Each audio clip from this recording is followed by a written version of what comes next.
Beautiful people, welcome back to my channel. If you're seeing me for the first time, my name is Joyce Anyanwu. Yes, my beautiful people.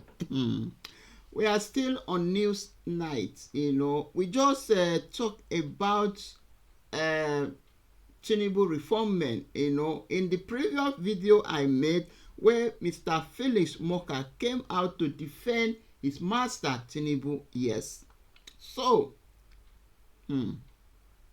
he said a lot of things which is not true. So right now I am bringing back to you the Mr. Ameh, Peter Ameh. Yes, he's coming now. He has said a lot of things which I want you to hear. It just speak like opposite side of what Mr. Felix Moka just said in Arise. So Mr. Peter Ameh is just saying the opposite side. So everything that Felix Moka just said in this studio channel Arise TV. So Peter Ameh is coming now to just speak the opposite side. My beautiful people, if you're seeing me for the first time, my name is Joyce Anyanwu. Please guys, let's just listen on what he has to say. Peter Ameh, I just like the way he just speak his mind. He opened up and he said it the way it is. So thank you very much. Let's just listen. And thanks for joining us. Good evening, Nigerians, and thanks for having me. All right, Mr. Ameh, we've just been talking about Peter Obi's statement or address to the nation, talking about the president's New Year message. He described Nigeria as, or Nigerians' economic situation as a national emergency, highlighting all the issues that we have going on in Nigeria: debt crisis, soaring poverty. He's now calling for immediate, bold measures from the president. In your view, do you believe this administration has shown the amount of urgency that Peter Obi is calling for? I think, like I've always said, it's about talk, and Nigerians are not seeing the action. You don't print out the economic blue paper without Nigerians feeling the reality of how the governance system is supposed to operate. If there's one of the statement from the spokesperson, it will leave me bewildered, because it's very embarrassing for you to say this advice is needless when the statistics are obvious. When you look at it, about 56% of Nigerians are living in multi-dimensional poverty. That's about 129 million Nigerians. If you look at the fact that we have the last statistic that was released by the MBS, you have 2.2 trillion paid to kidnappers. That 2 million Nigerians were kidnapped, and that means our farm system is not. If people can't go to farm, people are not secured in government places. We have about 39.6 million arable land to farm on, and Nigerians are not utilizing it. The president has made promises about trying to dive into agriculture and till 500 hectares farmland. He has not kept that. There's no reality that is more obvious than the hunger on the streets of Nigeria. The Nigerians are suffering, and the pain is obvious, and the lack of physical discipline within this government, for them to be able to have a budgetary provisions that will actually drive poverty out of the country, for them to have a budgetary provision that is not self-serving or self-seeking. Because if you look at the current budget, about 4 billion has been budgeted to build jetties and helipad in Lagos, about 4.6 billion to buy vehicles, 5.4 billion to renovate the presidential villa, and 9.4 billion for trips and entertainment for the president and the vice president. This kind of budgetary system, that has these repeated line items, will not take Nigeria out of poverty. And for the APC to not see a thought out advice that will help the Nigerian economy to grow and develop, and then have a system that is responsive and respect the true situation of this country. The statistics is not something we produce or people outside manufacture. It's even coming from government. So the reality on the street is what we talk about. You can't have a system where you have this level of kidnapping. You have a system that one of the primary purpose of government is that government must be able to provide for security for life and property. And when government fail to do that, and government need to seek necessary help from those who can give them the advice. So whatever Peter Obi has said today about the very dark situation that Nigeria found itself since Bola Ahmed Tinubu took over is the reality. Because if you look at our debt, we were at 87 trillion. When over the last 20 months, our debt had jumped from 87 trillion to 130 trillion. In the last 20 months. So what are we doing with the money?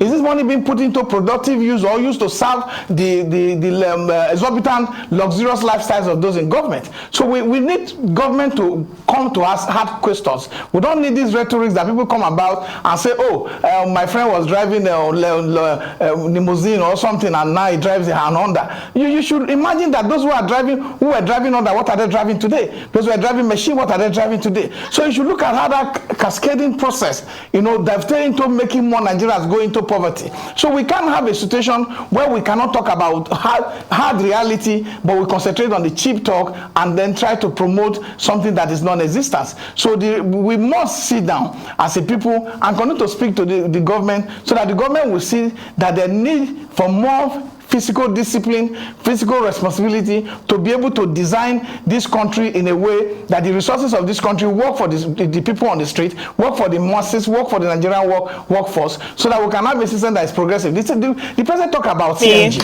Where are the CNG buses? You don't. If you can. Hello. I just wanted to pivot a little bit to what the president said. He acknowledged that, look, Nigerians are facing a turbulent time. He spoke about the inflation rate and he pledged to reduce that to 15%. Now, in Obi's statement as well, he's questioning the feasibility of that target. We know that for us to reduce inflation, we have to ramp up our food production. What are your thoughts on that? It is very obvious that, the president is more, I don't know who is advising the president to look at how to cut down inflation from where it is today to 15%, from 30% plus to 15%. People are not even going to farm. One of the major contributors to the inflationary element in this country is food. And what is the budget for agriculture today? What is the plan to secure farmers in the farm? What is the plan to improve our cultivation and our farm industrial complex? These are the issues. They don't have plan. There's no budget. You don't just say these things to want to whip sentiment or try to give statistics that are not realistic. We must look at things that are realistic. The government is not even cutting down costs to say, look, we're going to block loopholes, we're going to reduce the amount of level of money that we're spending on things that are not necessary, like renovating of the presidential villa for 9.4 billion in the current budget. If the government is not even doing that, it's even making the government even more larger than it's supposed to be at the moment. So this is not a realistic expectation. Everybody wants the inflation to go down. People want to have a system where out of more pocket expenses, the more money people have in their pocket can buy more product in the market. But this inflation is something that you must have an holistic economic blueprint that will make sure that our farmers are secured, our farmland are secured, and that we can invest more in agriculture to drive down the cost of food, which is above 40% today. So we have this situation on ground, and the president is talking about statistics that whatever data information that he has put in the public, people want us to be optimistic. We are, but we can't be optimistic without seeing what the president, the magic wand the president want to display. The country deserves a total open disclosure of what system that the president wants to display. You can't come and talk and then next year you come again and do a softball press conference and then explain to us how this is at work, but the data speaks a different reality. We cannot have where our countries 2 million people are kidnapped, you have 2.2 trillion paid to kidnappers, and you are even making budget. You are making budget for development commissions, and you exempted the North Central totally. The North Central was not captured. It's not part of the zone. That is a total lack of disrespect for our people. I'm from the North Central. And if you go to our communities from community today, you will see how angry, how poor people have been.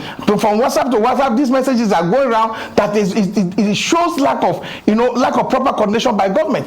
Because when you talk about equality, you must also talk about equitable distribution of resources, so that every person, if you put that money, you have given some south side about 7 something billion, and you are going to now give some people, you should be able to give North Central some money. When you have planned that you want to drive down food inflation, you know that Kogi and Benue should be the center of your project to be able to achieve that. If you put that kind of, let's say 300 billion in Kogi, in North Central today, and you drive that road from Kogi, Benue State to Nasarawa to Abuja, and you secure this place, we'll be able to have massive food cultivation, for cultivation of farmland that will result into having enough surplus of food supply in the market, and this will drive down cost. But they are not putting all this investment in the right area. Everything is done for political favoritism and to be able to paint the color that will not be able to take our people from the current situation that we find ourselves. Mr. Ameh, if you can hear me, I just wanted to get your thoughts on opposition politics. The Labour Party leader, Peter Obi, spoke about that when he spoke to the nation today. He says it's a toxic climate for opposition politics. From your perspective, how does this sort of political atmosphere affect the ability of the opposition parties to effectively contribute to the governance of the country? Opposition is, it's very important. When you have a ruling government, you have opposition. Nigeria run a multi-party democratic system that's captured in section 223 to 229. And you cannot do without the opposition. Opposition is actually a government outside government. And to be able to, state the obvious, because most times when you have ruling government, you have people who are within the ruling government who are praise singers and most times spineless, to be able to tell their principal the truth. So what the opposition does is to stand in gap between the people and those in government and try to make sure that the truth, the issues that are burning, that are causing Nigerians to suffer, are brought to the public sphere to discuss. And the opposition level, the way state government use state apparatus to suppress the opposition, they have made mistakes. It's just that they've not studied history very well. If you study history, you know that this election is not between you and the parties. It's not between you and the opposition leaders. It's between you and the hunger on the street. It's between you and people who cannot have access to clean water. It's between you and people who know that you are more living in luxury, spending more money to maintain those in government, while the majority of people suffer and languish without nothing. It's between you and the children who cannot return back to school. It's between you with children who attend classes in dilapidated conditions. So this is not about you and the political party or the opposition political party. The issue here is that you have made promises while you are canvassing to be elected. You have gone into office today and you are still making promises while you are in office. That's why I said it's more talk, no action, no result. We must have result so that Nigeria, it's our interest here. It's not the interest of the president, it's not my interest. It's about the interest that the generality of Nigerian population will have the benefit that they deserve from having what they call good governance system in place that will be able to ensure that no Nigerian child born again will undergo this 56% data as released by World Bank that people living in multi-dimension in poverty, which amount for about 129 million Nigerians. So these are the things that should bother those in government. But what bothers them more is how to be able to oppress those who are trying to make sure that the Nigerian citizens come to see the reality of things and then give them appropriate. Today, if you look at the press conference, there were a lot of advice. Mr. Ameh, if you can hear me. There were a lot of advice. Mr. Ameh, unfortunately, we don't have any more time. That's where we have to leave it. Thank you so much, National Secretary. Beautiful people, welcome back to my channel. Yes, you have heard what Mr. Peter Ameh just said. As I earlier said before this video started, was playing, I said it's just like this man is just talking the opposite side of what Mr. Felix Muka just analyzed just now. You know, Muka say, according to Muka, he said Tinubu is fighting corruption. Why this man is, you know, he has analyzed a lot of things. How many people has spy in Tinubu regime? How many people the bandit, the headmen has spy in Tinubu regime? How people are suffering hunger, people are crying of hunger in the street. People, a lot of things. Instead of Tinubu to look into those things, he's telling us that he is working. He wants to do this according to what Peter Obi said, that Tinubu has to be transparent to Nigeria, not coming out every day to tell us that, yeah, I want to do, I will do this, that, talking. Anyway, my beautiful people, I don't have much to say. You people have heard. What did you think about this video? Please drop your opinion in the comment section. Drop your own thought in the comment section, because this man, I clap for this man, this Peter Ameh. He has just said it all.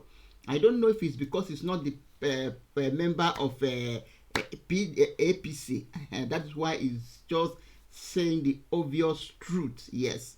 So all of us knows now, when you cannot bring APC candidate or APC member, APC member to come and defend his, to come and talk negative things against his principal. It doesn't work that way.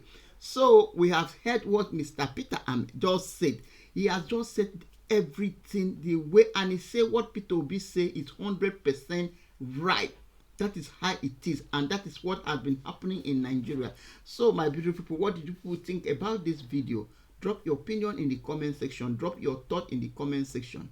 Thank you very much, and I will see you guys in my next one. Bye for now.